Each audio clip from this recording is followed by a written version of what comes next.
مسئلہ اور پوچھا ہے ایک بھائی نے کہ بعض لوگ محرم کے مہینے میں سارے عشرے میں پاؤں میں جوتے نہیں پہنتے ہیں، تو آیا غم منانے کے لیے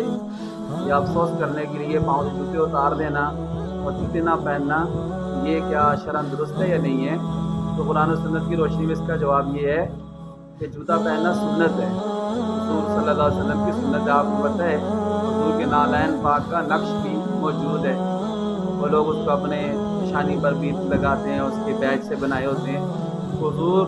کا جوتا پہننا حضور کی سنت، اس لیے حضور نے فرمایا جوتا پہن تو پہلے دائیں پاؤں میں پہنو پھر بائیں پاؤں میں جوتا پہنو، سنت طریقہ بھی ہے، اور یہ کسی جگہ بھی حضور سے ثابت نہیں ہے۔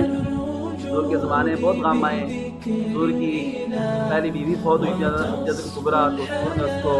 اور اسی طرح حضرت حمزہ شہید ہوئے تھے، ان کے ٹکڑے ٹکڑے کیے گئے تھے، حضور کے چچا تھے، وہ بہت سب سے بڑا غم تھا۔ حضور کے بیٹے فوت ہوئے، وہ غم تھا،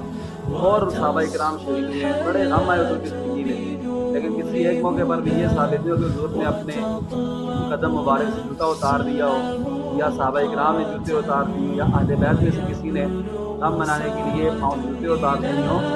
یہ جوتا پہننا سنت ہے، نہ کہ جوتا اتارنا۔ دوسری بات یہ بھی ہے کہ یہ جان ہماری اپنی نہیں ہے، یہ اس کے مالک اللہ تعالیٰ ہے، تو ہمیں اس کو جان بوجھ کر اپنی جان کو تکلیف دینا، نقصان پہنچانا، اس کی ہمیں اجازت نہیں ہے۔ جوتا بندہ اتارتا ہے کہ پاؤں میں کچھ لگ جائے، کانچ وغیرہ لگ جائے، کوئی کیل لگ جائے، کوئی ایسی چیز لگ جائے،